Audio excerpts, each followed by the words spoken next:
होता है nuclear fission. Nuclear fission is a nuclear reaction, ठीक है, एक प्रकार का न्यूक्लियर रिएक्शन होता है इन विच अ हैवी न्यूक्लियस, ठीक है, थोड़ा नया सेटअप है, चीजें थोड़ी नई हैं, मार्केट थोड़ा भी धीमा चल रहा है। A heavy nucleus splits into two or more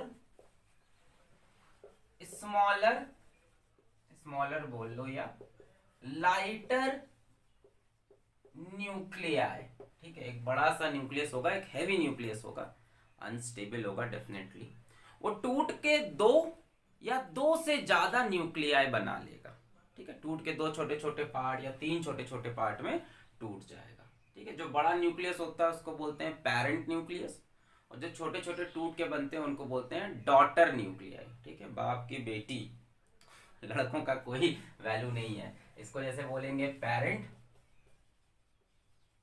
ठीक है, और ये टूट के जो छोटे छोटे दो बनाए तीन बनाए इसको बोलते हैं डॉटर, ठीक है, पेरेंट न्यूक्लियस से बनती हैं डॉटर न्यूक्लियाई, ठीक है, न्यूक्लियाई मतलब एक से ज्यादा, दो बने तीन बने। अच्छा इंपॉर्टेंट बात सुनो जरा, दो ही क्यों बनाते हैं? ऐसा देखा गया कि most of the fissions are binary, ज्यादातर जो फिशन मिले वो बाइनरी थे, यानी दो ही बनते थे maximum time. 4 out of 1000 fission are ternary, यानी अगर 1000 फिजन हुए, 1000 हैवी न्यूक्लियस टूटे, तो उसमें से कोई 4 ही न्यूक्लियस होंगे जिनसे 3 न्यूक्लियाई बन रही होंगी, ज्यादातर दो ही बनता है, बाइनरी फिजन सबसे ज्यादा दिखाई दिया हमें नेचर में, है ना। 1000 फिजन जब होंगे तो उसमें से कोई 4 फिजन होंगे जिसमें 3 न्यूक्लियाई बन रहे हैं। अच्छा अगली इंपॉर्टेंट बात सुनो, द डॉटर न्यूक्लियाई, लड़कियां एकदम खुश, फेमिनिज्म चरम सीमा पे, the daughter nuclei are of comparable size, जो डॉटर न्यूक्लियाई बनते हैं एग्जैक्टली सेम नहीं बट कंपेरेबल साइज के होते हैं, छोटे छोटे कंपेरेबल साइज के, ठीक है, ये होता है न्यूक्लियर फिजन। अब बड़ी इंपॉर्टेंट चीज आपको बताने जा रहे हैं, हो सकता हो आपने किताब में पढ़ी, हो सकता हो ना पढ़ी, बड़ी इंपॉर्टेंट चीज, अगर स्पॉन्टेनियस फिजन आप कहीं देख रहे हो, नेचुरल फिजन आप देख रहे हो, तो वो असल में और कुछ नहीं, वो रेडियो एक्टिविटी है। क्या बोले सर? रेडियो एक्टिविटी है। देखो लोग पढ़ते हैं कि रेडियो एक्टिविटी अलग चीज है, फिजन फ्यूजन अलग चीज है, ऐसा कहीं अपने आप किसी न्यूक्लियस में से एक अल्फा पार्टिकल निकला और बचा हुआ डॉटर न्यूक्लियाई, तो कितने पार्टिकल हो गए? दो हो गए कि नहीं? मान लो किसी न्यूक्लियस ने अल्फा इमिशन किया तो उसमें से अल्फा निकला और साथ में डॉटर न्यूक्लियाई जो बचा हुआ, तो दो पार्ट हो गए ना, बाइनरी फिजन। तो जो स्पॉन्टेनियस फिजन है, जो नेचर में खुद से हो रहा है, वो रेडियो एक्टिविटी ही है। Radio activity is a form of spontaneous fission. एक बड़ा सा हमारे पास न्यूक्लियस था, उसमें से न्यूट्रॉन निकल गया, प्रोटॉन निकल गया, बीटा निकल गया, और साथ में एक न्यूक्लियस बचा रह गया भाई, जो उसका रिमेनिंग पार्ट था। अच्छा जो इंड्यूस्ड फिजन है, ये भी स्पॉन्टेनियस होते हैं, मतलब अपने आप नहीं होते, थोड़ा सा बस चालू कर दो फिर होने लगता है ना। स्पॉन्टेनियस की असली डेफिनेशन पता है नहीं, क्लास 11 पढ़ी थी, इसको बस स्टार्ट करना पड़ता है, इंड्यूस करना पड़ता है। तो इंड्यूस्ड फिजन होते हैं ये वाले जो आपको पढ़ने हैं, है ना, ये are either induced by proton या इंड्यूस्ड बाय अल्फा पार्टिकल या इंड्यूस्ड बाय, दिख रहा है यहां तक बोर्ड, न्यूट्रॉन। ये सबसे इंपॉर्टेंट है, यही अपने सिलेबस में, यही अपने को पढ़ना है। फिजन इंड्यूस्ड बाय न्यूट्रॉन, के कैमरे में दिखाई पड़ रहा है? बिल्कुल साफ साफ, इंड्यूस्ड बाय न्यूट्रॉन, हमें यही वाला फिजन पकड़ना है, इसी को समझना है। अपने आप पेरेंट न्यूक्लियस टूट के दो पार्ट में नहीं बटेगा, इंड्यूस करना पड़ेगा, उसके अंदर एक न्यूट्रॉन डाल देंगे, खलबली मच जाएगी और वो टूट के मैक्सिमम बार 2 पार्ट में टूटेगा which are of comparable size. क्यों होता है ये, क्यों अनस्टेबल, अभी आगे सब आएगा, धीमे धीमे धीमे समझते जाते हैं। नोट कर ले इतना। एक एग्जाम्पल लेंगे हम इंड्यूस्ड बाय न्यूट्रॉन का, और उसी एग्जाम्पल से पूरा फिजन समझना है हमें। हमारे सिलेबस में वही एग्जाम्पल है, वही न्यूक्लियर रिएक्टर में भी यूज होगा। बेटा रहे फिजन समझ में आ गया। बड़ा सा न्यूक्लियस टूट के 2 या 2 से ज्यादा छोटे छोटे न्यूक्लियाई बनाएगा। जो बनते हैं वो डॉटर न्यूक्लियाई, जो टूटता है वो पेरेंट न्यूक्लियस। तोड़ने का तरीका क्या है, या तो प्रोटॉन डाल दो इसके अंदर, अल्फा डाल दो, या न्यूट्रॉन। हम न्यूट्रॉन से पढ़ेंगे। नेचर में जो अपने आप हो रहा है वो रेडियो एक्टिविटी, और उसका रेट बहुत कम होता है, रेट इज वेरी लो। तो ये ऑब्जर्व भी नहीं हो पाता, ऐसा नील बोयर ने बताया था कि ये ऑब्जर्व भी नहीं हो पाता। मिटाए, पॉज करके नोट कर लिया, बहुत बढ़िया। तो अभी तो मैं एक टॉवेल का इस्तेमाल कर रहा हूं बोर्ड मिटाने के लिए भी। A new place, a new setup, इसके बारे में बात करेंगे कभी लाइव चैट वेट में। आगे बढ़ते हैं कहानी को लेके। तो एक एग्जाम्पल लेंगे हम फिजन इंड्यूस्ड बाय न्यूट्रॉन का। ठीक है, प्यारा सा एग्जाम्पल लेते हैं, फिजन इंड्यूस्ड बाय न्यूट्रॉन का, और उसकी इक्वेशन वगैरह भी समझेंगे। कि मान लो यहाँ पे एक न्यूक्लियस है, ठीक है, यूरेनियम का है 235, यानी इसके अंदर 235 न्यूक्लियॉन्स हैं, न्यूट्रॉन और प्रोटॉन। इसके अंदर 235 न्यूट्रॉन और प्रोटॉन है, खुशी से बैठे हैं, रेडियो एक्टिविटी वगैरह कर रहे हैं। अनस्टेबल तो है ये, इतना हैवी न्यूक्लियस। अब क्या हुआ, हमने एक न्यूट्रॉन लिया और न्यूट्रॉन इसके अंदर दे मारा। इस न्यूट्रॉन को थोड़ा हम काला बनाते हैं, ये भी न्यूट्रॉन प्रोटॉन है। भाई न्यूक्लियस के अंदर क्या होता है, न्यूट्रॉन प्रोटॉन। यूरेनियम का न्यूक्लियस, इसके अंदर न्यूट्रॉन प्रोटॉन है, 235 टोटल नंबर है न्यूट्रॉन प्रोटॉन। हमने एक न्यूट्रॉन लिया और इस पे तेजी से दे मारा। ठीक, बहुत तेज नहीं मारना है, धीमा भी। बहुत तेज मारोगे तो बाहर निकल जाएगा, है ना। जैसे हम लोग कैरम खेलते हैं, तो कैरम में ऐसे गोटियां बीच में सजी होती हैं, और जो स्ट्राइकर होता है उसको थोड़ा धीमे मार देना। बहुत तेज मारते तो क्या होता है, सट्टे से मार के चला जाता है ना। धीमे थोड़ा कि अंदर घुसे और जाके सबको बिखेर दे। बहुत तेज मारोगे तो एक को मार के सीधी लाइन में चला जाएगा, कुछ होगा ही नहीं, यहाँ से सब हटेंगे सीधा चला जाएगा। मान लो बहुत तेज आते, सब कहेंगे हटो हटो हटो, ये चला गया। थोड़ा धीमे भी। तो एक्चुअल में जो इसकी एनर्जी होती है बच्चों, ये एक थर्मल न्यूट्रॉन यूज किया जाता है। लिख ले सभी लोग, वेरी इंपॉर्टेंट।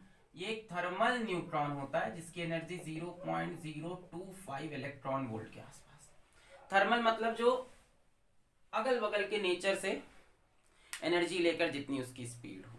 अगल बगल सराउंडिंग में एनर्जी है, टेम्परेचर है, काइनेटिक थ्योरी पढ़ी है कि टेम्परेचर होगा तो इसके पास एनर्जी आएगी। तो 0.025 इलेक्ट्रॉन वोल्ट, थोड़ा कम एनर्जी का चाहिए। मैक्सिमम 1 इलेक्ट्रॉन वोल्ट से काम बन सकता है, उससे ज्यादा में काम नहीं बन पाएगा, ये भी समझो भाई। बहुत तेज आएगा तो निकल जाएगा ना। ठीक है, तो आया इसके अंदर, अब आया तो इसका साइज बढ़ जाएगा, इसका साइज इंक्रीज कर जाएगा न्यूक्लियस का। भाई इसके अंदर एक न्यूट्रॉन एक्स्ट्रा आ गया। अच्छा, जैसे ये न्यूट्रॉन आया, ऐसे मारा दीवार पे, फिर इधर मारा इधर मारा, इसकी दीवार फैलती जा रही, इसका साइज ऐसे थोड़ा बढ़ गया, थोड़ा ये अनस्टेबल हो गया। It becomes uranium 236 which is unstable. इसका फिजन होता है, इसका फिजन नहीं होता। अब इसमें क्या हुआ कि कुछ न्यूट्रॉन प्रोटॉन इधर आ गए, कुछ न्यूट्रॉन प्रोटॉन इधर जा रहे हैं। ठीक है, और जो बदमाश न्यूट्रॉन है वो ये रहा, जो सारा कांड कर रहा है। इधर जाके मारेगा, फिर इधर मारेगा, इधर मार के इसको धीमे धीमे फैलाता जा रहा है। ऐसे में क्या हुआ कि इसका फिजन होना स्टार्ट हो गया। अब ये थोड़ा सा स्प्लिटिंग स्टेट में आ रहा है, ऐसा बन गया ये। कुछ न्यूट्रॉन प्रोटॉन इस साइड हो गए, कुछ न्यूट्रॉन प्रोटॉन इस साइड हो गए, और जो बदमाश न्यूट्रॉन था उसको आप पहचान नहीं पाओगे, है ना। कोई दुनिया से अलग थोड़ी ना था, वो भी इन्हीं के अंदर कहीं घुल मिल गया। जो न्यूट्रॉन बाहर से आया था, ऐसे आया अंदर, मार मार मार के इसको फैला दिया। अब ये टूटने वाला है। फिर क्या हुआ कि ये स्प्लिट हो गया, यानी एक्चुअल काम हो गया फिजन का। ये 2 पार्ट में स्प्लिट हो गया। ठीक है,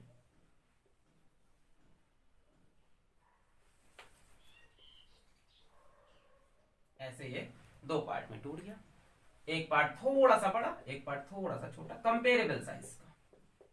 अच्छा, ऐसा जरूरी नहीं है कि सारे न्यूट्रॉन प्रोटॉन इन्हीं में रह गए। समझो बात को, टूटा तो, पर टूटते वक्त कुछ न्यूट्रॉन प्रोटॉन बाहर भी छटक गए। तो देखा गया कि 2 या 3 न्यूट्रॉन बाहर चले गए। वैसे 2 भी जाते हैं, 4 भी जाते हैं, 3 भी जाते हैं।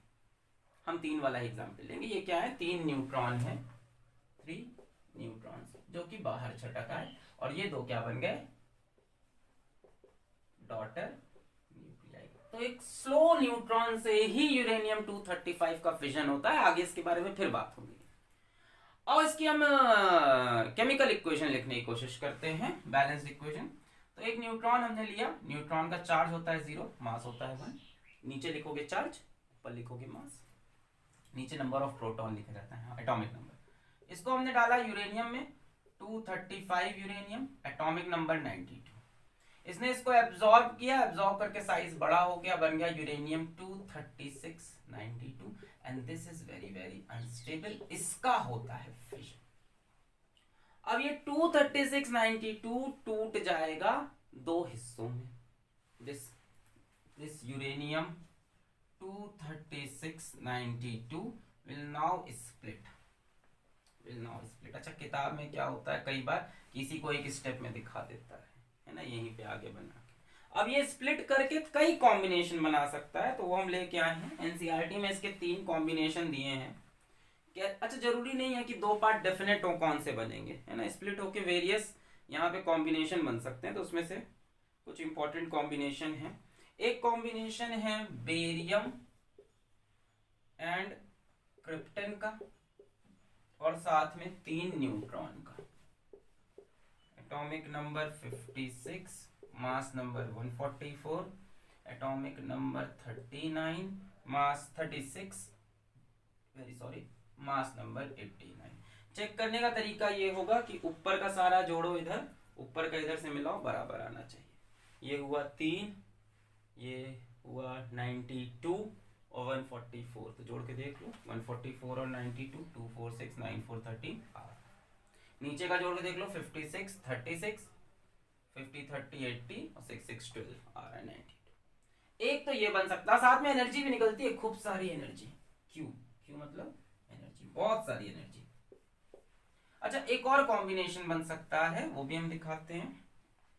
ठीक है, 2-3 कॉम्बिनेशन एनसीईआरटी देती है हमको। Antimony and niobium and 4 neutrons, एक ये भी कॉम्बिनेशन, और प्लस क्यू तो बनेगा ही हर बार। Mass number 133, atomic number 51, mass number 99, atomic number 41। Check करने का तरीका वही है, जोड़ के देख लो, 50 40 90 112, यानी uranium 23692 can also split like this. ये डेफिनेट नहीं है कि क्या बनेगा, प्रोबेबिलिटी है। कभी 3 न्यूट्रॉन निकल के बाहर आए, कभी 4, कभी ये बन रहे हैं, कभी ये बन रहे हैं, या कभी ये भी बन सकते हैं। Uranium 23692 can split to xenon plus strontium plus 2 neutron plus energy. Atomic number 54, mass number 140, atomic number 38, mass number 99। So ये कॉम्बिनेशन भी हो सकता है, ये कॉम्बिनेशन भी है, डेफिनेट नहीं हो सकता, सब प्रोबेबिलिटी है। तो इनका एवरेज निकाला गया कि भाई कौन सा सबसे ज्यादा हुआ, कौन सा सबसे कम हुआ, तो देखा गया ये वाला सबसे ज्यादा मिल रहा है ना। 1000 न्यूक्लियाई स्प्लिट किए तो उसमें से देखा गया 500 तो यही हो रहे हैं, बचे हुए में ये हैं। तो हम इसी वाले रिएक्शन को बेस मानकर सारी कहानी आज की पढ़ेंगे, जिसमें बेरियम बन रहा है, क्रिप्टन बन रहा है, और 3 पीसेस न्यूट्रॉन के निकल रहे हैं, 3 न्यूट्रॉन निकल रहे हैं। बट जब एवरेज देखा गया, ओवरऑल एवरेज है, तो उसको भी नोट कर लो। ऑन एन एवरेज, इसको नोट करेंगे, on an average 2.5 neutrons are released per fission of U235, है ना। यूरेनियम 235 के फिजन की हम बात करते हैं, उसमें 1 न्यूट्रॉन डाला, उसके बाद कहानी। तो किताब में क्या करता है ना, यहीं से सीधा तीर बना के ये बना देगा, यहीं से सीधा तीर बना के ये लिख देगा, यहीं सीधा तीर बना के ये लिख देगा, एक ही चीज, समझ रहे हो। इसको दिखाया ही नहीं, बोला इसमें 1 न्यूट्रॉन डाला, फिर एरो बनाया, फिर ये लिख दिया, इसमें न्यूट्रॉन डाला, एरो बनाया, ये लिख दिया, न्यूट्रॉन डाला, एरो बनाया, ये लिख दिया। So all these things can happen on an average 2.5 neutron, कभी 3 निकल रहे, कभी 4, कभी 2, तो ओवरऑल जो एवरेज है वो 2.5 है। बट हम इसको अपना बेस मानकर डील करने वाले हैं, 3 न्यूट्रॉन को। ठीक है, कैसा कैसा न्यूट्रॉन चाहिए, थोड़ा स्टार्टिंग में थोड़ा स्लो न्यूट्रॉन, बहुत फास्ट होगा तो चला जाएगा, है ना। मैंने बोला ना स्ट्राइकर को बहुत तेज मारो तो एक गोटी को मार के चला जाएगा, और धीमे मारो तो कॉम्बिनेशन के अंदर घुसेगा, पूरे को स्प्लिट करेगा, है कि नहीं। अब सोच लो तुम्हारे ग्रुप में कोई नया दोस्त आना है, ग्रुप में किसी नए दोस्त को आना है, तो जो नया बंदा है वो तेजी से आएगा तो निकल जाएगा ना, धीमे से आए, ग्रुप के बीच में रुके, सबसे बातें करें, उसके बाद ग्रुप को तोड़ भी दे सा है ना। ऐसे दोस्त नहीं चाहिए हम लोग ग्रुप में। नोट कर लिया, मिटा रहे इसको। चलो अब बात करते हैं ये एनर्जी कितनी निकल रही, और ये भी बात करते हैं कि ये अनस्टेबल क्यों है और ये क्यों टूट रहा है, ये सारी बातें करते हैं।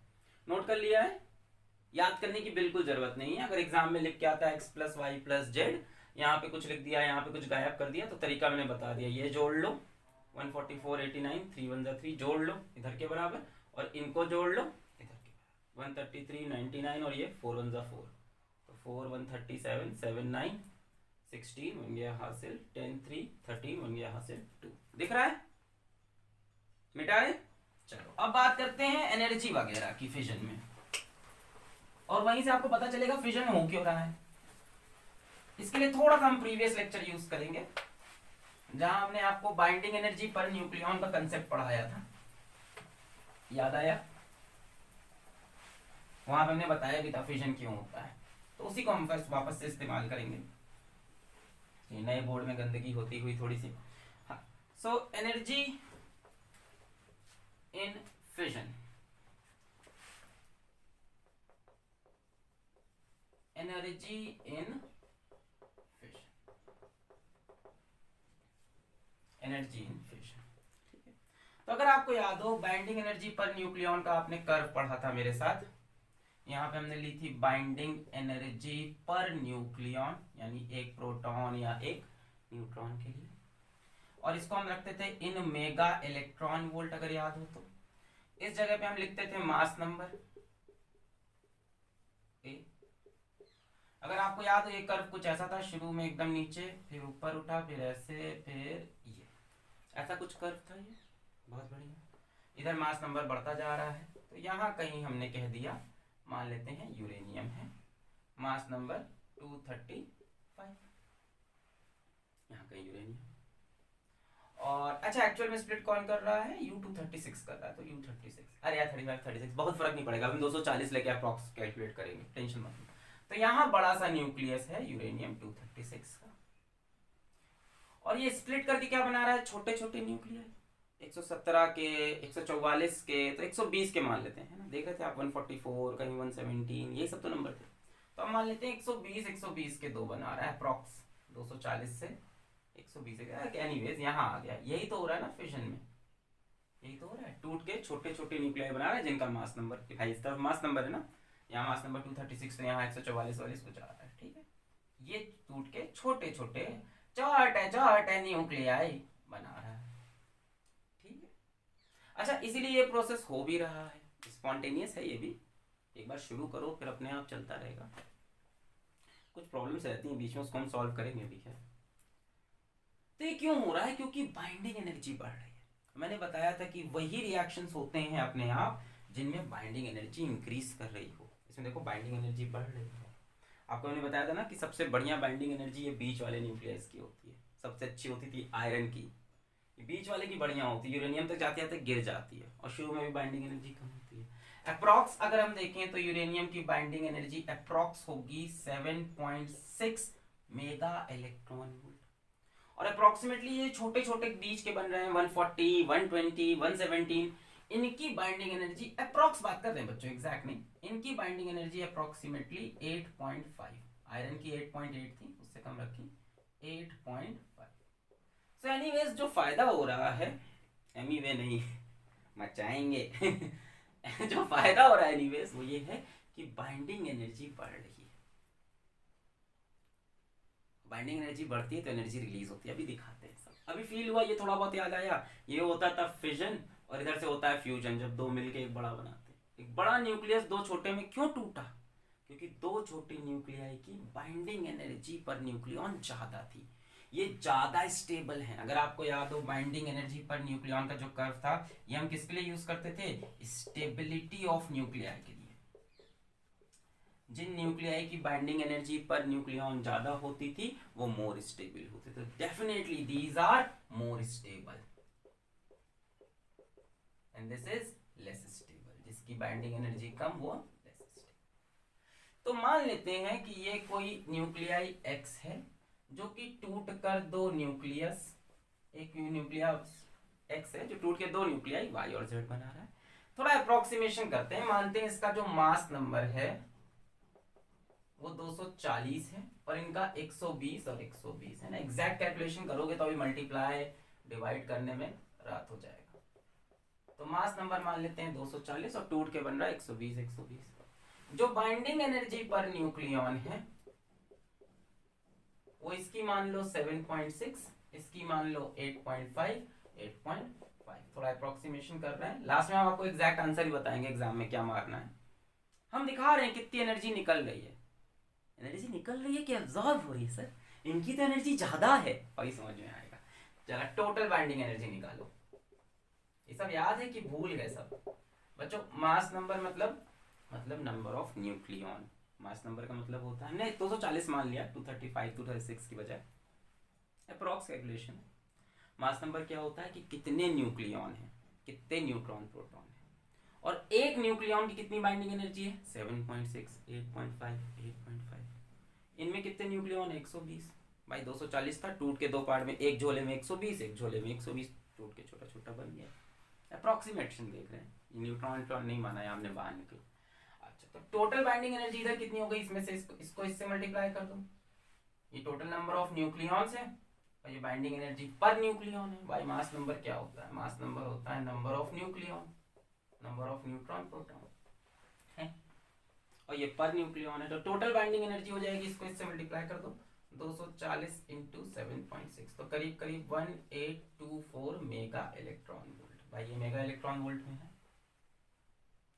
ये हो जाएगी 120 इंटू 8.5, ये हो जाएगी 1020 मेगा इलेक्ट्रॉन वोल्ट, और ये भी 120 into 8.5 1020 mega electron volt.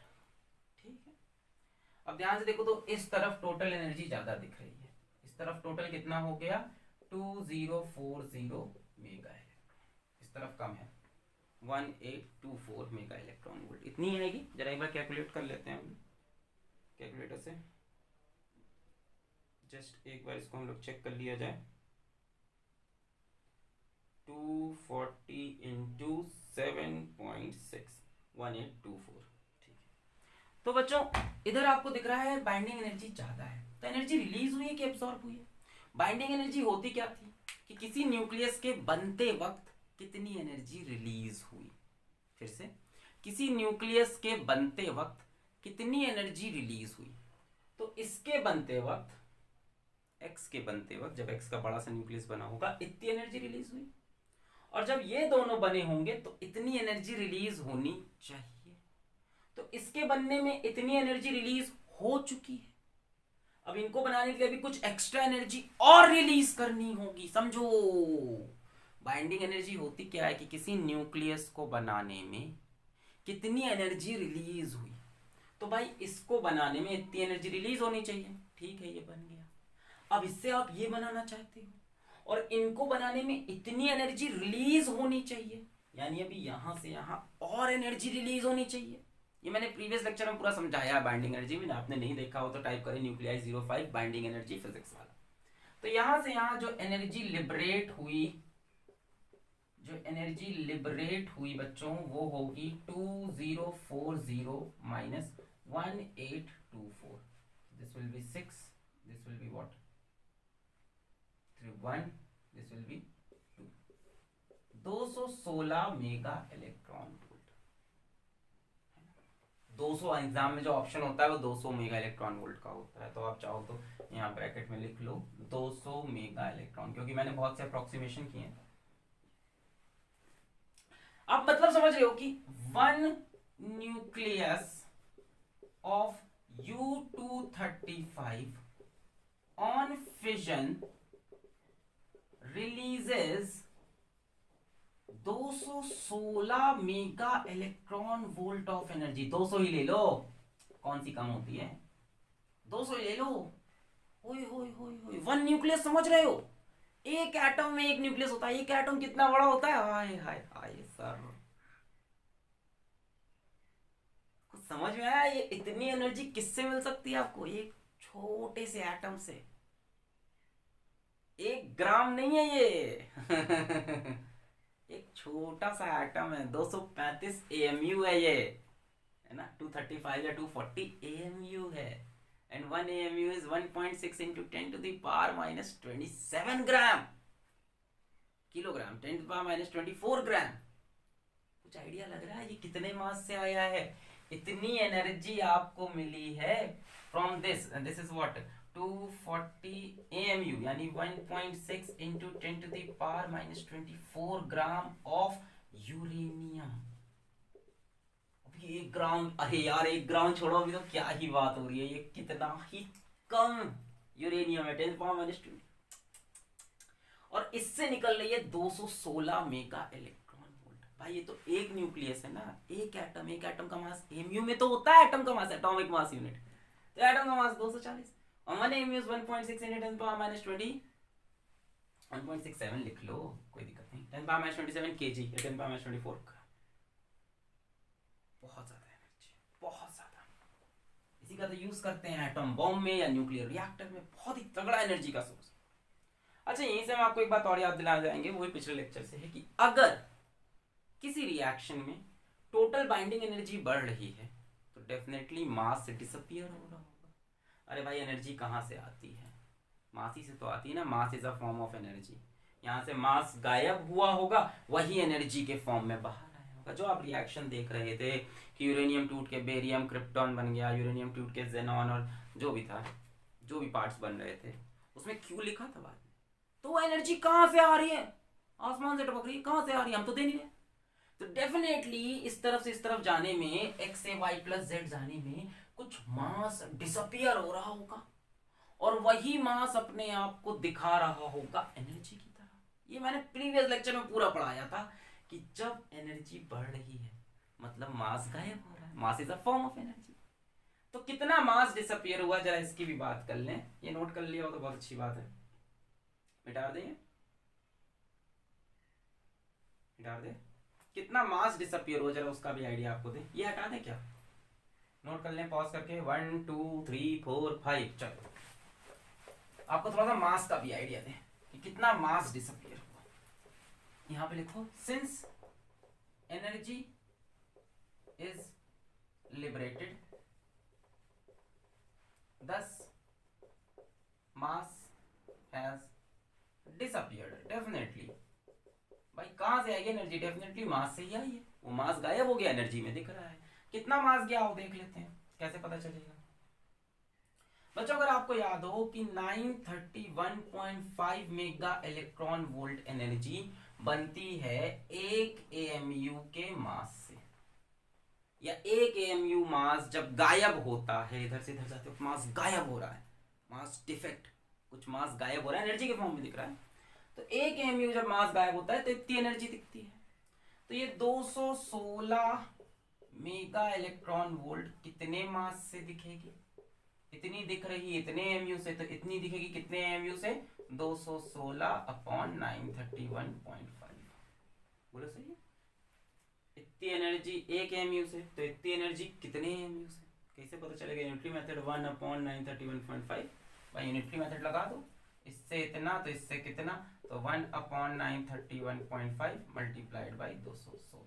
So this will approximately come out to be 0.23 AMU,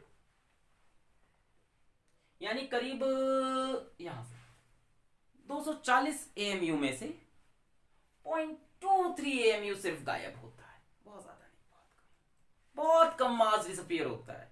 percentage देखना चाहो तो परसेंटेज में देख लो, percentage of mass that disappeared, notes बनाना है इसके जरूर से। Percentage of mass that disappeared, तो कितना मास डिसअपीयर हुआ? 0.23, कितने में से? 240 multiplied by 100। So this will approximately come out to be 0.1%। बस बस, अरे यहाँ से ये पॉइंट हटाओ, 00 काट दो, 23 को 24 मान लो, 24 on the 24, नीचे 100, 1/100, 0.1%, बस बहुत थोड़ा सा, बहुत थोड़ा सा। अरे यहाँ से पॉइंट हटाओ, ये डबल जीरो कैंसिल, 23 को 24 मान लो, 24 1 24, 24 1 24, 10, 1/10 इज 0.1। समझ में आया? 0.23 अपॉन 240 इंटू 100, ये हटाया, डबल जीरो, इसको 24 मान लो, 24 से 24 1 10, 1/10। यानी यहां से यहां जाते वक्त 0.1% मास डिसअपियर होता है, और जिसकी वजह से मिलती है ढेर सारी एनर्जी, क्योंकि delta E is equals to delta M C square. याद आया? तो इतनी एनर्जी मिलती थी एक एमयू से, तो इतनी एनर्जी कितने एमयू से हमने निकाल लिया, नोट कर लें। क्लियर है? तो एक यूरेनियम के न्यूक्लियस के फिजन में एनर्जी करीब करीब 200 मेगा इलेक्ट्रॉन वोल्ट रिलीज होती है, और जो मास डिसअपियर होता है वो 0.1% ऑफ यूरेनियम न्यूक्लियस। क्यों हो रहा है ये रिएक्शन? क्योंकि बाइंडिंग एनर्जी बढ़ रही है, दीज आर मोर स्टेबल, इनकी बाइंडिंग एनर्जी ज्यादा है। यहां से यहां आने में एनर्जी रिलीज होती है। कहां से आई एनर्जी? मास से। यहां से यहां जाते वक्त मास डिसअपियर हो गया। बढ़िया सर, इतने से इतनी एनर्जी, वाह वाह सर, इतनी ज्यादा एनर्जी सर। अच्छा एक चीज और सुनो, ये जो डॉटर न्यूक्लियाई बनते हैं, जैसे क्रिप्टन बेरियम बना था, वहां पे 3 रिएक्शन जो लिखे हैं उसमें लिख लो एक point, these daughter nuclei are radioactive and they further emit beta radiation and gamma radiation। लिख लो वहां पे। जो डॉटर न्यूक्लियाई बने वो शांति से नहीं रहते हैं, अभी वो अलग बदमाशी कर रहे हैं। एक तो फिजन होके 2 छोटे छोटे पार्टिकल बन गए हैं, अब वो अपने अंदर से बीटा गामा अलग निकाल रहे हैं अभी, है ना? जो YZ बन रहे हैं, these are radioactive and they further gives beta emission and gamma radiation। Alpha भी दे सकते हैं, ज्यादा जो देते हैं पता है। क्लियर है? पॉज करके नोट करें। तो वो तो हो गई रेडियो एक्टिविटी की बात भी, कि हाँ वो रेडियो एक्टिविटी। अभी तो हम कह रहे थे भैया कितनी एनर्जी मिल जा रही है, इसका मास नंबर इतना, बाइंडिंग एनर्जी पर न्यूक्लियन कर कोई भी इतना माना, टोटल बाइंडिंग एनर्जी इतनी, इधर मास नंबर इतना, ये बाइंडिंग एनर्जी इतनी, टोटल एनर्जी इतनी, एनर्जी लिबरेटेड इतना। किससे? एक न्यूक्लियस का मास 240 एमयू, यानी इतने ग्राम से इतनी एनर्जी। वाह सर, इतनी एनर्जी। अभी रुको, यहाँ कहानी खत्म नहीं हुई। अभी देखो अब दिक्कत क्या होगी। एनर्जी मतलब वही होता है ना, जिंदगी में ज्यादा प्यार मिलना भी खराब है। अभी देखो यहाँ कहानी खत्म नहीं होगी, और एनर्जी। जरा कमरे की लाइट नहीं मेरे को सही करने दो। हाँ नोट कर लिया इतना। देखो जिंदगी में ना ज्यादा प्यार मिलना भी दिक्कत वाला है। अभी एनर्जी यहाँ रुकी थोड़ी ना है। फील आ रहा है आपको फिजन का? ऐसे तो मैं भी तेजी से पढ़ा देता है, एक न्यूक्लियस टूट के 2 बनाएगा, फिर न्यूक्लियर रिएक्टर में इसको हम यूज करते हैं, एनर्जी निकलती है। फील दिला रहे हैं कि मास भी गायब हो रहा है। समझो इसकी ग्रेविटी को, इसकी डेप्थ को समझो, कि इन रिएक्शन में मास भी गायब हो रहा है, एनर्जी के फॉर्म में दिख रहा है, और बहुत एनर्जी बन रही है, हल्की फुल्की नहीं, बहुत ज्यादा। अभी देखो अभी और दिखेगी एनर्जी। अब कैसे दिखेगी? जरा लिखो एक topic, chain nuclear reaction. Chain nuclear reaction. अब क्या बवाल है, सुनो जरा। Chain nuclear reaction. अब क्या हुआ? आप कह रहे थे ठीक है बहुत एनर्जी है, बहुत बढ़िया। अभी रुको, ये मान लो एक यूरेनियम का, यहाँ बनाते हैं, थोड़ा नीचे बनाते हैं इसको। हाँ। ये मान लो एक यूरेनियम का न्यूक्लियस है, बहुत बढ़िया। आपने इसमें एक थर्मल न्यूट्रॉन, एक लेस एनर्जी वाला न्यूट्रॉन दे मारा, ठीक है, बहुत बढ़िया। अब क्या हुआ? इसमें से बनेंगे 2 डॉटर न्यूक्लियाई, और मानते हैं निकल रहे हैं 3 न्यूट्रॉन। हम अपने अब यहाँ से 3 न्यूट्रॉन वाली कहानी, बेरियम क्रिप्टोन में मतलब, तो इसमें से 2 डॉटर न्यूक्लियाई, वो हम नहीं दिखा रहे, 3 न्यूट्रॉन निकले, 1 2 3, 1 न्यूट्रॉन, 2 न्यूट्रॉन, 3 न्यूट्रॉन, बहुत बढ़िया। अच्छा ये कहाँ हो रहा होगा? कहीं एक न्यूक्लियाई तो मिलता नहीं है भाई जीवन में। ऐसा थोड़ी ना यूरेनियम का एक एटम मिल गया चलो करो ना भाई। यूरेनियम का स्लैब मिलेगा, यूरेनियम का आपको एक पीस मिलेगा, तो यूरेनियम के पीस में करोड़ों एटम होंगे। एक एटम होगा क्या? करोड़ों एटम होंगे। आपने न्यूट्रॉन किसी एक न्यूक्लियाई में मार दिया है, लेके एक एटम फटाक से, उसमें से 3 न्यूट्रॉन निकले। अब अगल बगल क्या है? अगल बगल है यूरेनियम का न्यूक्लियस, यानी यूरेनियम के एटम। तो ये एक यूरेनियम था, फिर इन्होंने हिट किया यूरेनियम पे। अब ये यूरेनियम पे जैसे ही न्यूट्रॉन हिट करेगा, अगर प्रॉपर एनर्जी से हिट करता है, अंदर रुकता है, तो इनका भी फिजन हो जाएगा। बोलो होगा कि नहीं? इनका फिजन हो जाएगा, इसमें से फिर 2 डॉटर न्यूक्लियाई और 3 न्यूट्रॉन फिर निकलेंगे। चेन रिएक्शन, इसमें से फिर 3 न्यूट्रॉन निकले।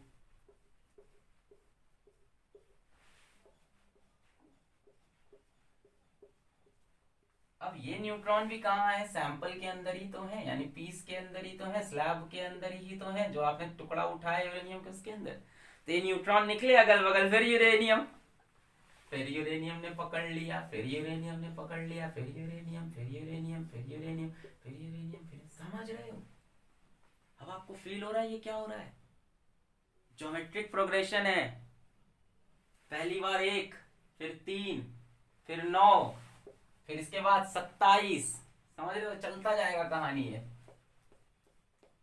इतना आसान होता नहीं है, कहने की बात है। कुछ न्यूट्रॉन स्केप कर जाते हैं, कुछ न्यूट्रॉन की एनर्जी ज्यादा होती है, बहुत मुश्किल है, इतना आसान भी नहीं। फिर भी अगर ऐसा हो रहा है, अरे एनर्जी एनर्जी, तुम तो 200 मेगा इलेक्ट्रॉन, और ये कितनी देर में होगा? 1 सेकेंड, मिली सेकेंड, माइक्रो सेकेंड, धड़ धड़ धड़ धड़ धड़ एनर्जी मल्टीप्लाई होती जाएगी। This is called chain nuclear reaction. This is called chain nuclear reaction. Now chain nuclear reaction can be of 2 types. Chain nuclear reaction can be of 2 types. The first is uncontrolled and the second is controlled. बताओ कौन सा अच्छा है? यहाँ पे जो बदमाश बच्चे होंगे, बैक बेंचर टाइप, वो बोलेंगे अनकंट्रोल्ड। सर मजा तो उसी में है, उड़ा दो शहर पूरा धड़ाम। एक अनकंट्रोल्ड, एक कंट्रोल। देखो अनकंट्रोल्ड क्या है? ये जो हो रहा है, when one fission causes more than one fission, जब एक फिजन से एक से ज्यादा फिजन हो, जरूरी नहीं कि 3 हो सकता, कोई एक न्यूट्रॉन बाहर निकल गया सैंपल के, या वो न्यूट्रॉन प्रोटॉन में कन्वर्ट हो गया। अरे बहुत कुछ होता है ऐसा, इतना आसान थोड़ी ना लोग बता दिए हो गया हो गया हो गया। समझो बात को, ये जो न्यूट्रॉन निकला है, ये भैया चल रहा होता है 7% ऑफ लाइट की स्पीड। लाइट की स्पीड का 7% बहुत होता है। ऐसे समझ लो साउंड की स्पीड से 15-20 गुना ज्यादा तेज। इतना तेज न्यूट्रॉन जरूरी थोड़ी ना कैप्चर हो जाए, क्या पता बाहर निकल जाए सैंपल से। 15 मिनट के अंदर ये बीटा पार्टिकल में कन्वर्ट होने का इसका चांस बन जाता है, मतलब प्रोटॉन में। भाई न्यूट्रॉन से प्रोटॉन और बीटा पार्टिकल निकलता है, पढ़ा होगा, एंटी न्यूट्रिनो पढ़ा है। बीटा पार्टिकल का एमिशन न्यूट्रॉन से तो होता है। तो बहुत कुछ हो रहा होता है। बट अगर मान लो 2 न्यूट्रॉन भी फिजन करते हैं, फिर इसमें से कितने निकला है? 2 से 6 में से मान लो 3 करते हैं, फिर कितने निकलेंगे? 3 से, फिर 3 से और 9, फिर 9 में से 4 करते हैं, तो बढ़ तो रहा है लगातार। हाय हाय हाय, सोच रहा हूँ कम से कम प्रोबेबिलिटी ले रहे हैं कि एक यहाँ कट गया, अगली बार 3 कट गए, अगली बार 4 कट गया, फिर भी बढ़ता जा रहा है। देखो यहाँ से 1 कट गया, 2 निकला, 6 निकला, 6 में से 3 कट गए, 3 गए, फिर 9 निकले, 9 में से 4 कट गए, तब भी 5 बचे, चलता जा रहा है। पर if one fission causes more than one fission, तो वो अनकंट्रोल्ड माना जाता है। इसमें क्या होगा? इसमें क्या होगा? Energy will multiply in milliseconds. भाई एक न्यूक्लियस से कितनी एनर्जी थी याद रखो? 216 मेगा इलेक्ट्रॉन वोल्ट। अब धड़ धड़ धड़ धड़ बढ़ती जा रही है। And this is how atom bomb was made. ये इसका डिस्ट्रक्टिव यूज है, एटॉम बॉम्ब।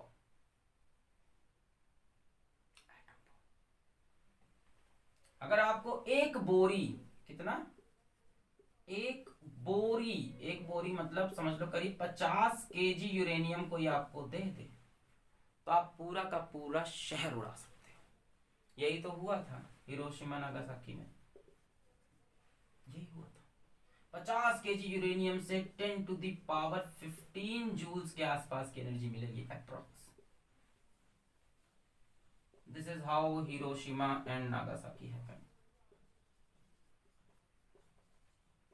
एक बोरी यूरेनियम ले जाके टपका दिया।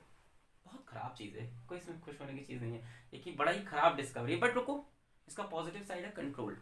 कंट्रोल में क्या है कि when one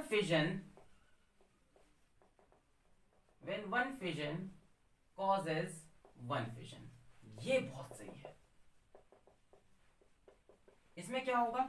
जैसे मान लो यहाँ से 3 न्यूट्रॉन निकले तो 2 को काट दिया, फिर 1 न्यूट्रॉन गया सिर्फ इस पे मारा, 3 निकले फिर 2 को काट दिया, फिर 1 न्यूट्रॉन गया इस पे मारा, 3 निकले 2 को काट दिया, है ना। ऐसा कुछ हो, मान लो 1 न्यूट्रॉन गया इसमें से, फिर 3 निकले, 2 को किस तरह से रोक दिया, फिर 1 गया, फिर इसमें से 3 निकले, फिर 2 को रोक दिया, फिर 1 पे गया। देखो एक फिजन के बाद एक फिजन के बाद एक फिजन, इसमें एनर्जी मल्टीप्लाई नहीं होगी, energy liberated at constant rate, है ना, कांस्टेंट रेट पे 216 मेगा इलेक्ट्रॉन, 216 एक कांस्टेंट रेट पे चल रहा है ना, रेगुलर इंटरवल के बाद एक एक फिजन हो रहा है, मल्टीप्लाई नहीं हो रहा। और इसको हम यूज करते हैं बच्चों न्यूक्लियर रिएक्टर में।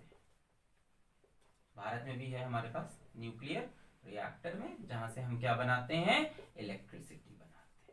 हमारे देश की 3.33% इलेक्ट्रिसिटी यहाँ से आ रही है इस टाइम, और दुनिया की देखें तो दुनिया की 10% आ रही है इस प्रोसेस से। सो ये इसका अच्छा यूज है और ये इसका खराब यूज है, ऐसे आप बोल सकते हो। तो हमें क्या पढ़ना है, ये कि ये जितने बैक बेंचर है, सर एटम बॉम्ब बनाना सिखा दो आज क्लास में, तो हम लोग कंट्रोल्ड पढ़ेंगे न्यूक्लियर रिएक्टर। तब हम पढ़ने जा रहे हैं न्यूक्लियर रिएक्टर, जिसके अंदर क्या होता है, controlled chain reaction. Controlled chain reaction, एक फिजन से एक ही फिजन हो देंगे, 2 न्यूट्रॉन को हम रोक लेंगे, फिर 2 को रोक लेंगे, किस तरह से कंट्रोल करेंगे। ठीक, तो हम पढ़ने जा रहे हैं कंट्रोल्ड चेन रिएक्शन। अब आप जब खुश हो गए कि हाँ ठीक है कंट्रोल कर लेंगे, तब एक प्रॉब्लम आती है कि चेन रिएक्शन बनाए रखना भी टफ है। एक कंट्रोल्ड चेन रिएक्शन बहुत टफ प्रोसेस है। What you are dealing with is tremendous amount of energy, जिसके ऊपर इंसान का कोई कंट्रोल नहीं है। तो देखो जरा क्या क्या दिक्कतें आती हैं। लिखो डिफिकल्टीज इन चेन रिएक्शन। अभी तक न्यूक्लियर रिएक्टर पे हम गए नहीं, अब टॉपिक एक तरह से न्यूक्लियर रिएक्टर के पास का ही है। डिफिकल्टीज इन चेन रिएक्शन, एकदम मजा आ रहा है टॉपिक में, बहुत बढ़िया। यहाँ पे बोर्ड हो गया अच्छी, धीमे धीमे मेरे को आइडिया लगेगा यहाँ पे बोर्ड का इनका। Difficulties in chain reaction, heading लगाना है, डिफिकल्टीज इन चेन रिएक्शन। अरे अनकंट्रोल्ड बनाना भी आसान नहीं है, चेन रिएक्शन बनाना भी मुसीबत। मैंने बताया ना, सारे के सारे न्यूट्रॉन फिजन करें ऐसा जरूरी नहीं है। सोचने में बड़ा अच्छा लगता है, निकले 3 गए और फोड़े पे 3 से 9 निकले और फोड़े, इतना आसान नहीं है। अब देखो सबसे पहली difficulty, poor concentration of fuel. Poor concentration of fuel, fuel मतलब यूरेनियम 235। फ्यूल मतलब यहीं से एनर्जी हम निकाले ना, जिस चीज से एनर्जी निकालते हैं उसको फ्यूल बोलते हैं। तो इसकी कंसंट्रेशन बड़ी पुअर है, जो फ्यूल है जिससे एनर्जी बनानी है।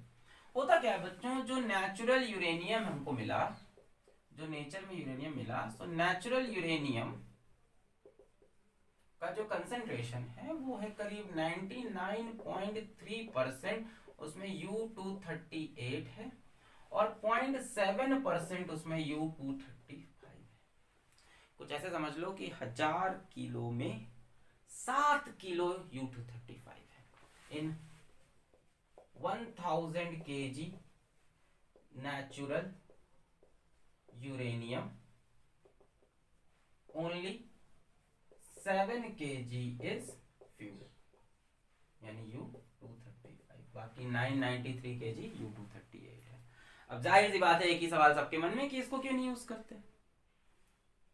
इसी से कर लो सर फिजन, ये भी तो है भी, यहाँ कर सकते हैं, कुछ प्रॉब्लम है। पहली चीज U238 एक वर्ड लिखना, इज नॉन फिजाइल। अब नॉन फिजाइल क्या होता है ये समझा पाना इस छोटे से लेक्चर में इम्पॉसिबल है। आप बहुत बड़ी ब्रांच साइंस की डील कर रहे हो, न्यूक्लियर फिजिक्स, थोड़ा बहुत कोशिश करते हैं। नॉन फिजाइल बच्चों वो होते हैं, फिजनेबल है, फिर बोलता हूँ फिजनेबल है, ऐसा नहीं कि इसका फिजन नहीं हो सकता। फिजनेबल और फिजाइल अलग अलग होता है। फिजाइल मतलब ये स्लो न्यूट्रॉन से फिजन नहीं हो सकता इसका, है ना। U238 can only be fissioned with high energy neutrons. इनके लिए बहुत हाई एनर्जी न्यूट्रॉन्स चाहिए होते हैं, अप्रॉक्स मान लो 1 मेगा इलेक्ट्रॉन वोल्ट या मोर, इतनी एनर्जी के। और वहां हम किससे कर ले रहे थे U235 का 0.025 electron volt, 1 electron volt thermal neutron. ये थर्मल न्यूट्रॉन से फिजन नहीं, तभी तो नॉन फिजाइल, जो थर्मल न्यूट्रॉन से फिजन ना हो, non fissile, not feasible, not fissionable by thermal neutron.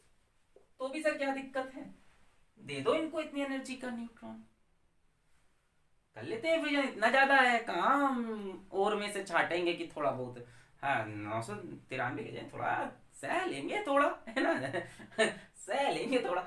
अभी देखो दिक्कत क्या, मान लो किसी तरह से आपने एक neutron accelerate by particle accelerator से एक्सेलरेट करोगे इसको, इतनी हाई एनर्जी, नेचर से तो इतनी एनर्जी एब्जॉर्ब नहीं कर पाएगा।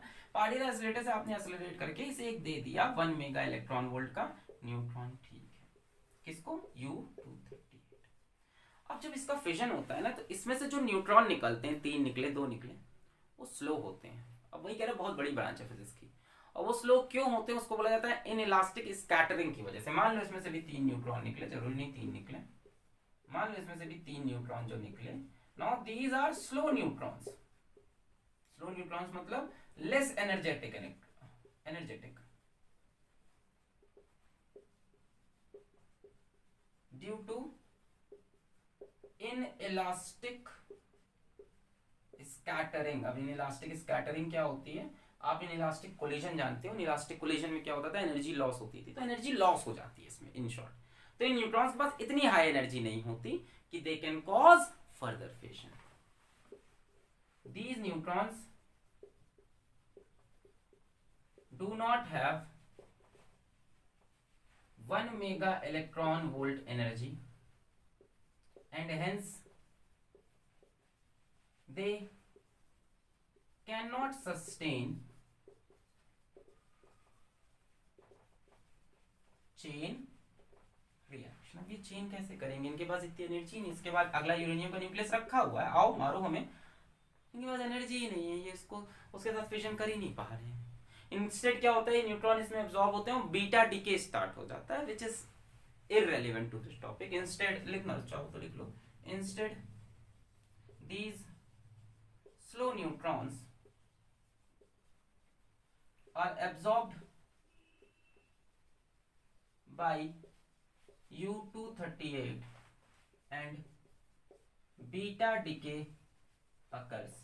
फिर इससे प्लूटोनियम बन जाता है, which is irrelevant to this topic, इससे कोई मतलब नहीं। इन शॉर्ट आपको ये याद रखना है, U-238 इज नॉन फिजाइल।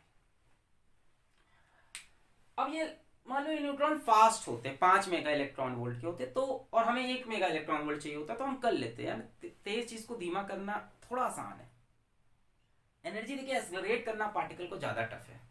तो इसको एक्सेलरेट करने में इतना पैसा खर्चा हो जाएगा कि अब इसको हमने क्या बोल दिया, इन शॉर्ट एक वर्ड दे दिया, नॉन फिजाइल, कि भाई इससे काम नहीं बनेगा, चाहिए तो यही। तो इसका सोल्यूशन क्या निकलेगा, डिफिकल्टीज के साथ हम सोल्यूशन बताते हैं। तो इसका सोल्यूशन है, आप इसकी प्रॉपर मेटलर्जी करो, और क्या कर सकते हो, इसकी मेटलर्जी के प्रोसेस को अच्छा बनाओ।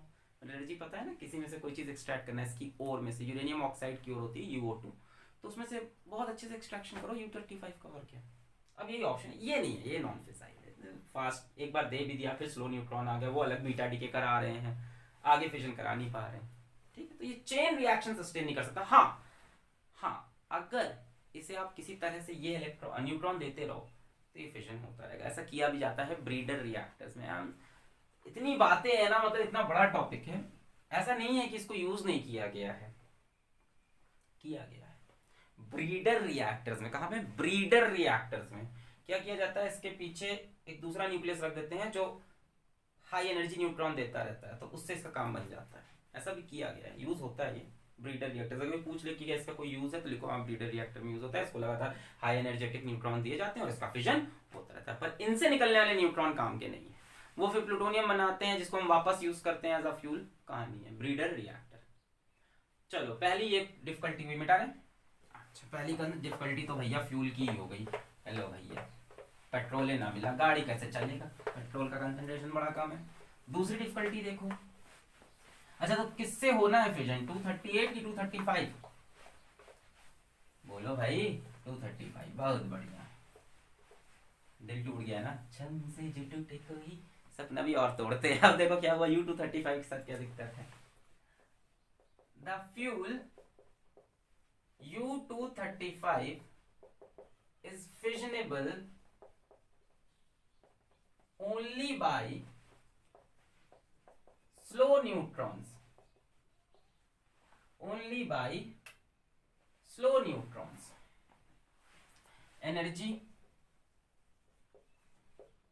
1 इलेक्ट्रॉन वोल्ट, और ऐसे लिख लो बल्कि थर्मल न्यूट्रॉन्स। थर्मल न्यूट्रॉन्स मतलब जो सराउंडिंग से हीट एब्जॉर्ब करके अपना टेम्परेचर बढ़ा ले, उनको थर्मल न्यूट्रॉन्स बोलते हैं। थर्मल न्यूट्रॉन्स, एनर्जी लिख लो 0.025 इलेक्ट्रॉन वोल्ट, है ना, अगल बगल से हीट एब्जॉर्ब की उसी से जो एनर्जी। तो सर क्या दिक्कत है? बढ़िया है, यही तो आप चाहते थे। नहीं, हम ये नहीं चाहते थे, दिक्कत है यहाँ पे भी। मान लो ये कोई थर्मल न्यूट्रॉन है,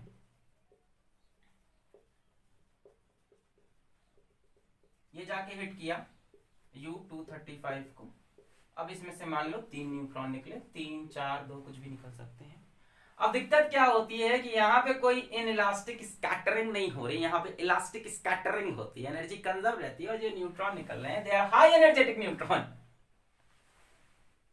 जहां पे एनर्जेटिक चाहिए थे वहां धीमे मिल रहे थे, और जहां पे हमें धीमे चाहिए वहां तेज। दिक्कत क्या हुई, ये वाला भले ही भूल जाओ, मैं तुम्हें एज अ टीचर बोल रहा हूँ, भले ही वो पॉइंट भूल जाओ, इसके याद रखना। Each of these neutrons have 2 mega electron volt energy each. ले सर, काश ये वहां मिल जाते पिछले वाले में तो काम बन जाता। यहाँ ज्यादा एनर्जी मिल गई, अब इनको स्लो डाउन करना पड़ेगा, इनको उस एनर्जी पे ले जाना पड़ेगा। मैंने बोला स्लो डाउन करना आसान है, तो ठीक है U-235 को हम यूज करते हैं एज अ फ्यूल। प्रॉब्लम बस इतनी है कि they can be fission only by slow neutrons. Fissile होते हैं ये, फिजाइल हैं थर्मल न्यूट्रॉन्स। तो पहले तो थर्मल न्यूट्रॉन आपने दे दिया है ना,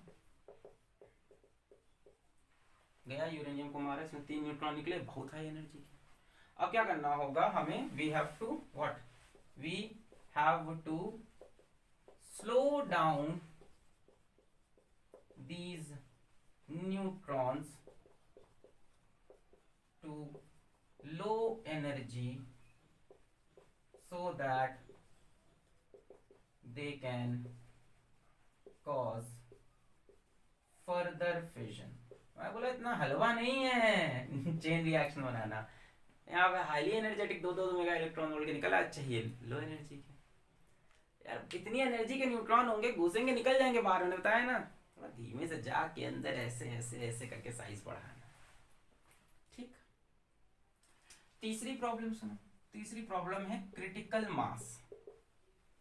क्रिटिकल मास क्या चीज है? अब बच्चों ये जो न्यूट्रॉन मिलते हैं ये बहुत हाई स्पीड में मूव करते हैं। सर धीमा कर लेंगे, धीमा करने के बाद भी स्पीड बहुत ज्यादा रहती है। छोटे से पार्टिकल के पास इतनी स्पीड है, मास है नहीं, है ना, इतनी स्पीड इसकी कैसे दिखेगी, इतनी एनर्जी कैसे दिखेगी?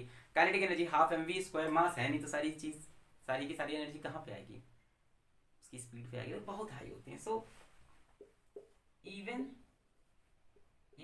Slow neutrons move at 8 times speed of sound. इससे प्रॉब्लम क्या होता है? प्रॉब्लम ये होता है कि जो आपने यूरेनियम का टुकड़ा लिया है, जो पीस लिया है, जो स्लैब लिया है, कहीं वो पतला तो नहीं है, कहीं वो थिन तो नहीं है, ऐसा तो नहीं कि ये जो न्यूट्रॉन निकल रहे हैं ये लेयर को पास कर जाएंगे। इफ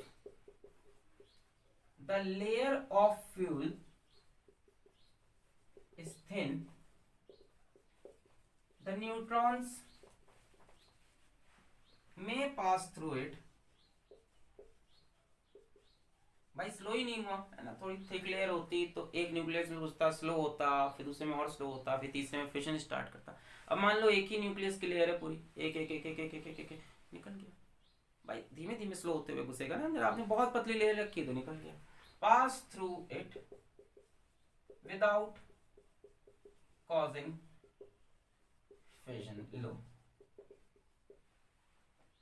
फिशन हुआ ही, न्यूट्रॉन इतने स्लो न्यूट्रॉन है, धीमा कर दिया, वहां तक ले गए हैं। धीमा करने का तरीका होता है मॉडरेटर लगाना, भी सिखाएंगे।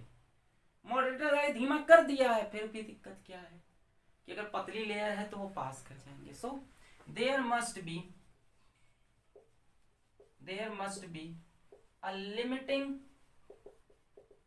mass of fuel which can sustain chain reaction,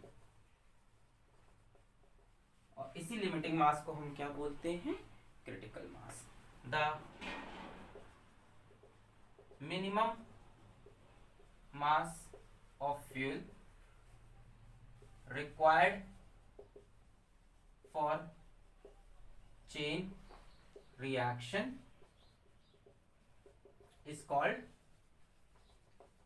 critical mass। अब सबका एक ही सवाल होगा कि क्रिटिकल मास कितना होता है यूरेनियम 235 का। तो ये चीज डिपेंड करती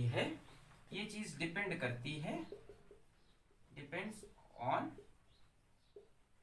ज्योमेट्री ऑफ फ्यूल, कि स्लैब किस शेप का है ना, कैसा बना है, और ये डिपेंड करती है एंड स्पीड ऑफ न्यूट्रॉन्स पे, कि न्यूट्रॉन कितना तेज या कितना धीमे चल रहा है इस पे, उसके हिसाब से क्रिटिकल मास एक कॉन्सेप्ट है, एक एग्जैक्ट डेफिनेशन नहीं, एग्जैक्ट वैल्यू नहीं है, कॉन्सेप्ट है कि कम से कम इतना मोटा। और न्यूट्रॉन बहुत तेज है तो उसके लिए और मोटा क्रिटिकल मास चाहिए, और ज़्यादा चाहिए। न्यूट्रॉन धीमे हैं तो कम क्रिटिकल मास से भी काम हो जाएगा, क्रिटिकल मास की वैल्यू कम हो जाएगी, है ना। अब मान लो इसका शेप आपका स्फीयर का है तो स्फीयर में ऑलरेडी मास ज़्यादा होता है तो क्रिटिकल मास कम कर लेंगे। और शेप हम कहते हैं रेक्टेंगल का है जिसकी, तो रेक्टेंगल के हिसाब से हमें थिकनेस फिर ज़्यादा चाहिए तो क्रिटिकल मास ज़्यादा चाहिए। तो it depends upon geometry as well as speed of neutron. तो प्रॉब्लम देख रहे हो, पहली प्रॉब्लम ये है कि पुअर कंसंट्रेशन ऑफ यूरेनियम 235, जो फ्यूल है वो बहुत कम है, 1000 kg में 7 kg। दूसरा क्या है कि जो है भी फ्यूल 7 kg 1000 में, वो स्लो न्यूट्रॉन से फिजन होता है, जबकि एक फिजन के बाद जो न्यूट्रॉन निकल रहे हैं वो 2 मेगा इलेक्ट्रॉन वोल्ट के ईच है, जबकि हमें चाहिए 0.025। तो इनको स्लो करना पड़ेगा, स्लो करने का तरीका है मॉडरेटर लगाना। तीसरी दिक्कत क्या है कि एक क्रिटिकल मास होना चाहिए, ये नहीं कि आपने एक पतली सी पेपर के बराबर यूरेनियम दे दिया हमको, पेपर की थिकनेस के बराबर कागज है, बोला कि चलो करके दिखाओ फिजन, नहीं, एक पर्टिकुलर थिकनेस चाहिए भाई कि न्यूट्रॉन उसमें धीमा हो सके, अंदर घुस सके, ऐसा तो नहीं निकल जाएगा भाई। न्यूट्रॉन धीमा करने के बाद भी स्पीड ऑफ साउंड से 8 गुना तेज चल रहा है। तो ये सब प्रॉब्लम हो रही है अभी भी चेन रिएक्शन में। अगली प्रॉब्लम सुनो, मिटा दे इसको, पॉज करके नोट करो। कंफ्यूजन ही कंफ्यूजन है, सोल्यूशन का पता नहीं। अभी सोल्यूशन आएगा सबका। अगला प्रॉब्लम क्या है, देखिए, difficulties in maintaining chain reaction. एक चेन रिएक्शन अच्छे से मेंटेन कर पाना बहुत टफ चीज है। अगली प्रॉब्लम सुनो क्या है, चौथी है controlling the rate of fission. बहुत इंपॉर्टेंट है, रेट ऑफ फिजन कंट्रोल नहीं कर पाओगे तो एक्सप्लोजन हो जाए। इसके लिए एक फैक्टर डिफाइंड है K, where K is equals to number of fissions in present generation divided by number of fissions in previous generation। ठीक है, क्योंकि प्रेजेंट जनरेशन जो प्रेजेंट लेयर है उसमें कितने फिजन हुए कंपेयर टू प्रीवियस वाले में कितने fission. If k is equals to 1, बहुत अच्छा, यानी number of fission in present generation is equals to number of fission in previous generation, यानी एक फिजन से एक फिजन हो रहा है, दो फिजन से दो फिजन हो रहा है। इसका मतलब हुआ 1 फिजन कॉजेस 1 फिजन। बेस्ट है हमारे लिए, है ना। एनर्जी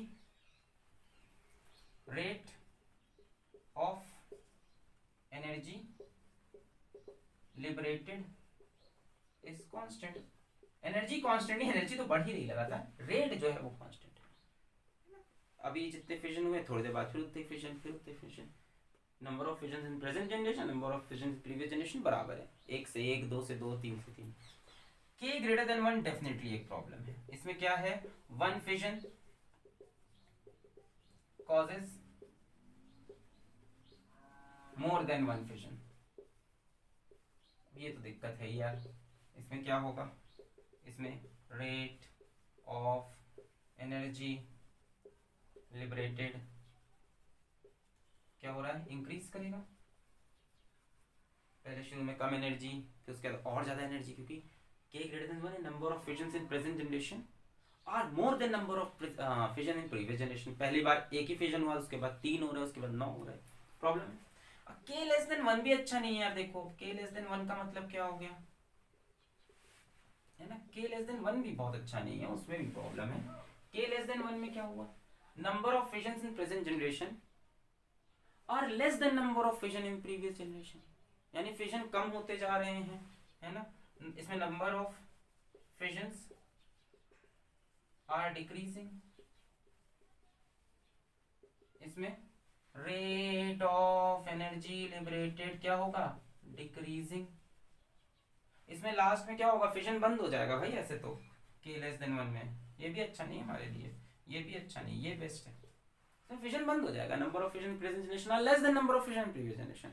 फिजन कम होता जा रहा है, कम होता जा रहा है, कम होता जा रहा है, प्रेजेंट जनरेशन प्रीवियस से, पिछले वाले से कम हो रहा है, कम हो रहा है, कम। एक टाइम पे फिजन बंद हो जाएगा। तो ना ये अच्छा है ना ये अच्छा है भाई, इससे तो आप समझ रहे हो एक्सप्लोजन हो जाएगा। फिजन अगर बढ़ते गए, रेट ऑफ फिजन अगर बढ़ता गया, प्रेजेंट जनरेशन के फिजन पिछले ज्यादा, तो एक्सप्लोजन। तो ये तो हमारे काम का नहीं है, ये हमारे लिए बेस्ट है। तो एग्जैक्ट के इक्वल टू 1 बनाना बहुत टफ होता है, तो कभी 1 से थोड़ा ज्यादा, 1 से थोड़ा कम, समझ लो। जब एनर्जी ज्यादा हो रही हो तो 1 से कम कर लो, फिर कम हो रही है तो 1 से ज्यादा, इसके आसपास हमें बनाना होता है in a nuclear reactor. So controlling the rate of fission is another problem, इतना आसान नहीं है ये काम करना। तो 4 आपने मेन प्रॉब्लम पढ़े, difficulties in chain reaction. Chain reaction समझ में आ गया, कंट्रोल्ड अनकंट्रोल्ड। 4 प्रॉब्लम में पहला कि फ्यूल का कंसंट्रेशन खराब है, दूसरा जो फ्यूल है U235 उसको चाहिए स्लो न्यूट्रॉन, जबकि न्यूट्रॉन जो निकल रहे हैं फिजन के बाद वो बहुत ही तेज हैं। तीसरी प्रॉब्लम है क्रिटिकल मास की एक पर्टिकुलर लेयर होनी चाहिए, वरना न्यूट्रॉन पास कर जाएगा। और चौथी है controlling the rate of fission. अगर ज़्यादा हो गया तो बहुत बड़ी दिक्कत है। चेरनोबिल डिजास्टर हुआ, फुकुशिमा डिजास्टर हुआ, जिसके बाद से पूरे वर्ल्ड ने न्यूक्लियर एनर्जी पे काम करना धीमा कर दिया है अब। वरना आज के टाइम पे हमारी 50% सोर्स एनर्जी का होना चाहिए था न्यूक्लियर, और अभी 10% है। डेफिनेटली इसके पीछे रीजंस हैं, एक्सीडेंट्स हो रहे हैं लगातार, एक बड़े बड़े एक्सीडेंट्स हो रहे हैं। चेरनोबिल डिजास्टर आपने सुना होगा, फुकुशिमा का आप पढ़िए। What you are dealing with is above mankind, बहुत बड़ी चीजें हैं ये। मिटा जाए इसको। जब चेरनोबिल डिजास्टर हुआ तो साइंटिस्ट से पूछा गया, रशिया का जो मतलब डिपार्टमेंट ऑफ एटॉमिक एनर्जी का हेड था, उससे पूछा गया कि इसको कैसे सही करना है। तो उसने बोला साहब ये पहली बार पूरे ह्यूमैनिटी में हुआ है, हम कैसे बता कैसे सही करना है, इस कहीं किताब में लिखा थोड़ी ना था ये कि ये भी हो सकता है। पूरी ह्यूमैनिटी में ये एक्सीडेंट पहली बार हुआ इतना बड़ा, इसको हम सही नहीं कर पाएंगे। खैर, so coming back to on a positive note, coming back to nuclear reactor. Nuclear reactor heading लगाएं, न्यूक्लियर रिएक्टर, ठीक है। तो इसका खूबसूरत सा चित्र बनाएंगे, फिर अलग अलग पार्ट का फंक्शन समझेंगे। तो आप भी मेरे साथ चित्र बनाइए, बड़ा मजा आएगा। तो सबसे पहले कोर बनाते हैं, इसका धीमे धीमे बनाते हैं। सबसे पहले कोर बनाते हैं यहाँ पे।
ठीक है, तो आई होप आपने भी बना लिया होगा न्यूक्लियर रिएक्टर।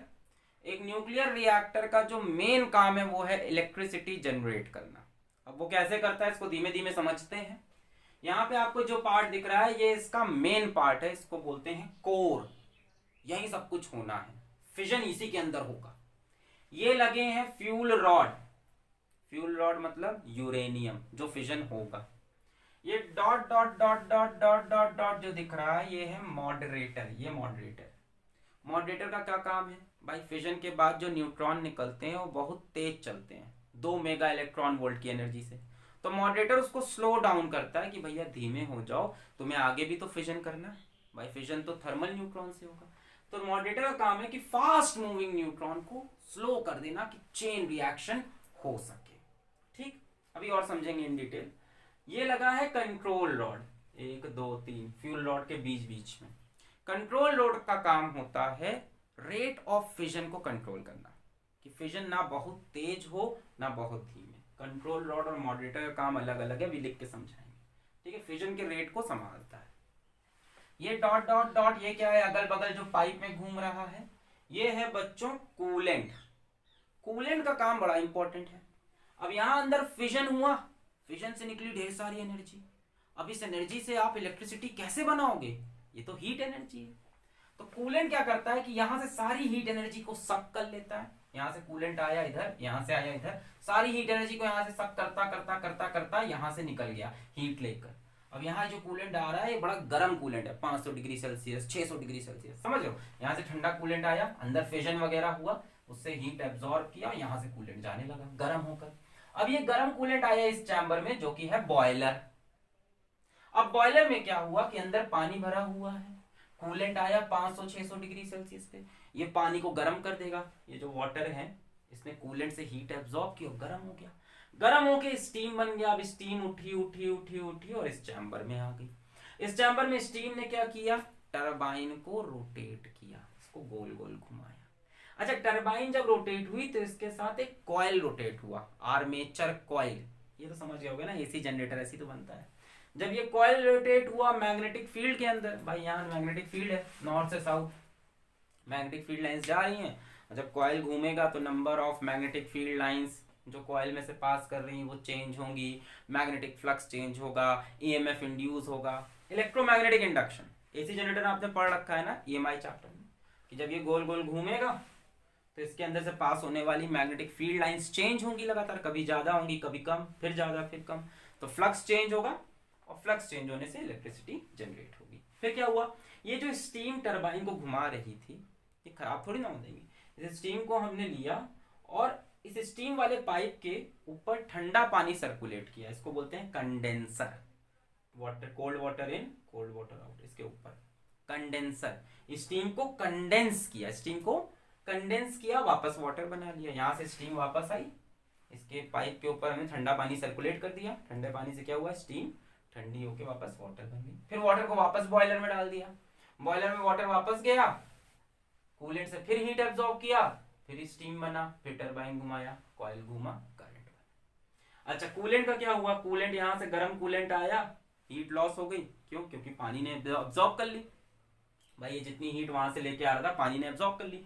तो ठंडा कूलेंट यहाँ आया, यहाँ पंप लगा दिया हमने, पंप से वापस कूलेंट को इधर भेजा, कूलेंट इधर गया, यहाँ अंदर फिजन चल रहा है, कूलेंट ने हीट एब्जॉर्ब की, फिर गर्म कूलेंट गया, पानी गर्म किया, स्टीम बनी, टरबाइन घूमा, स्टीम ठंडी हुई, पानी, ये पूरा प्रोसेस क्लियर है? एक दो बार इसी को रिपीट करके देख लीजिए, आपको समझ में आएगा। अब फंक्शन समझते हैं एक पॉइंट पार्ट का। जैसे सबसे पहले बात करते हैं फ्यूल रॉड की। तो फ्यूल रॉड पे तो बहुत चर्चा करनी नहीं है। फ्यूल रॉड आपको पता है किसका बनाते हैं? यूरेनियम 235 का। क्यों? क्योंकि ये फिजाइल है, और फिजाइल किससे है? ये भाई स्लो न्यूट्रॉन होता है। इसके बारे में तो सब कुछ पता है। इसके बारे में आपको पता है कि अगर आपको किसी तरह से 1 न्यूक्लियस मिल जाए इसका, तो you will get 200 mega electron volt energy. तो ये सारी बातें आपको इसके बारे में पता है कि फ्यूल है। हाँ, थोड़ा दिक्कत है इसको ऑब्टेन करने में, तो इसकी मेटलर्जी बढ़िया से करनी चाहिए, है ना। इसको ऑब्टेन करना पड़ेगा क्योंकि 1000 किलो में 7 ही किलो है नेचुरल यूरेनियम में। तो ये हो गए इसके fuel rod. Definitely critical mass से ज्यादा के लेते हैं हम, more than critical mass. Clear? मिटा रहे, एक एक मिटाते जाएंगे, लिखते जाएंगे। Next is very important, and next is moderator. second is moderator. Now what is the function of moderator? The function of moderator slows down the fast moving neutrons to thermal energy so that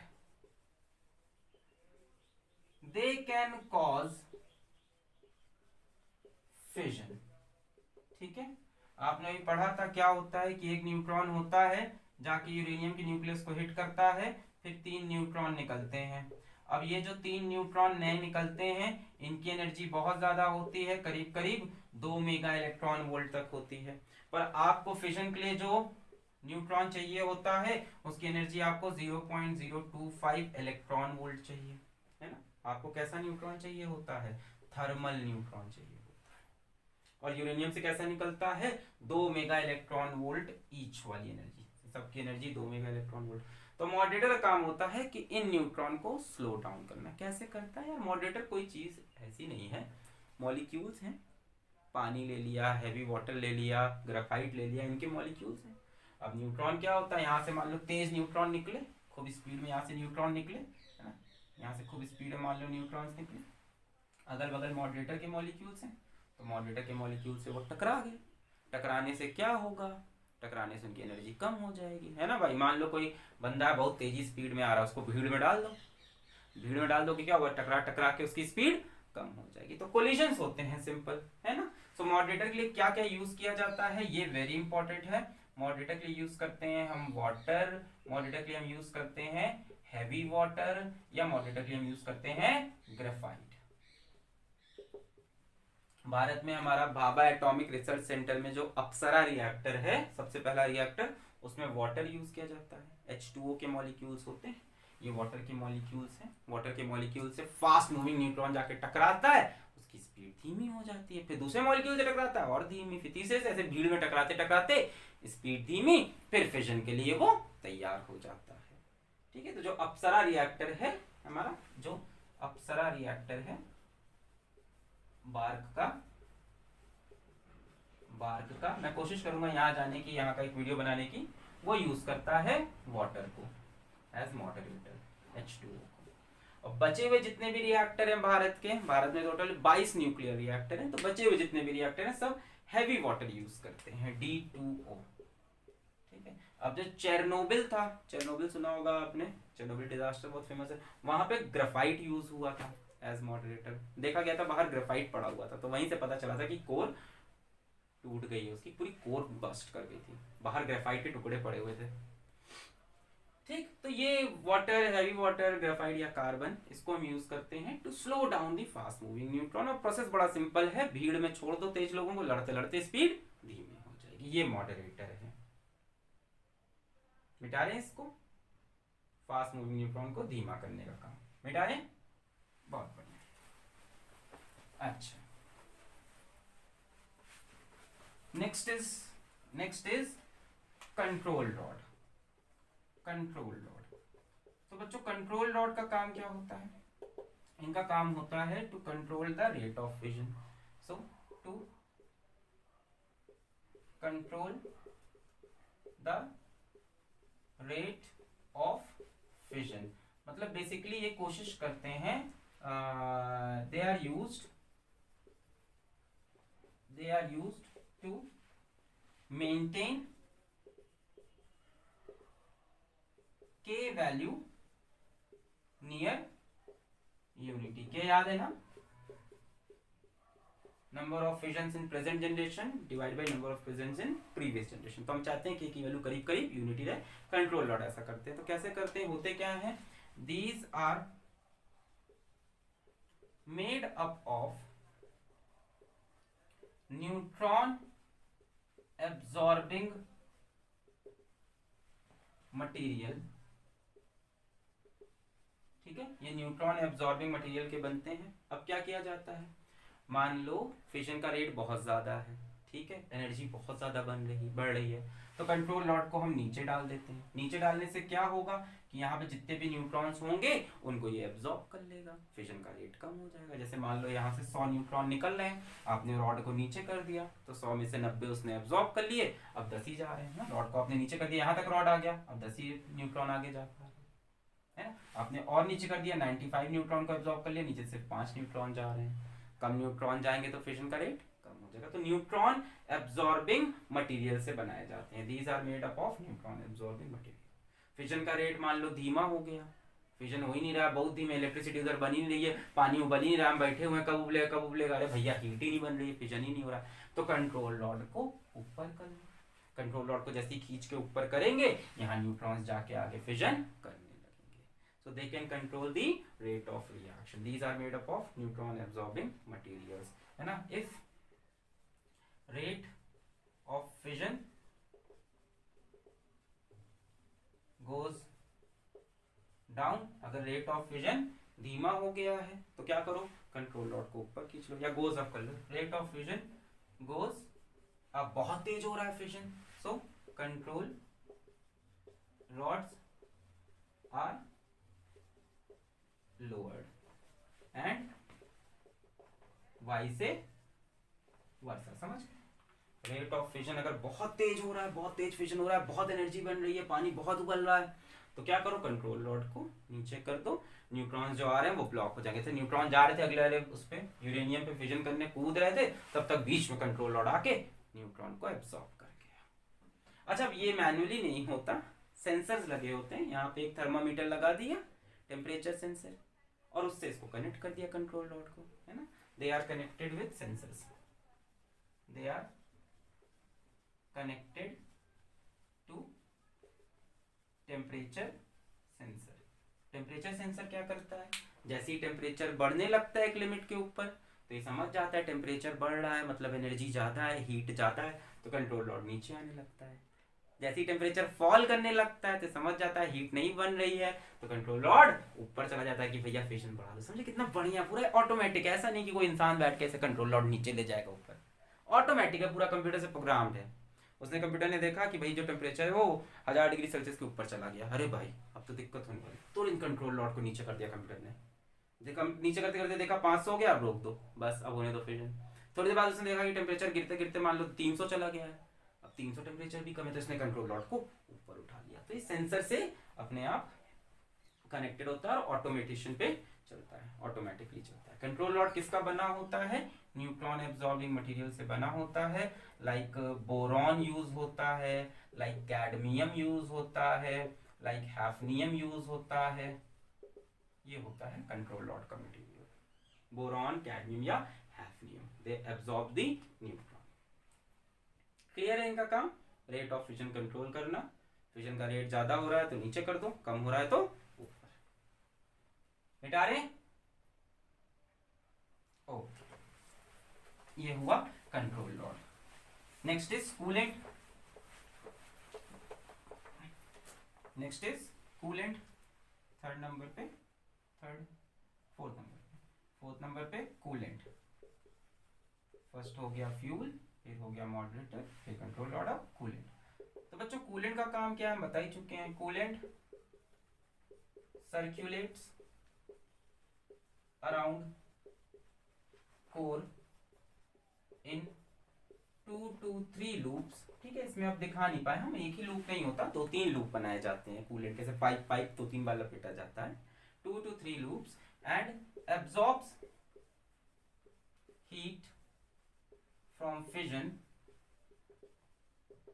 and carries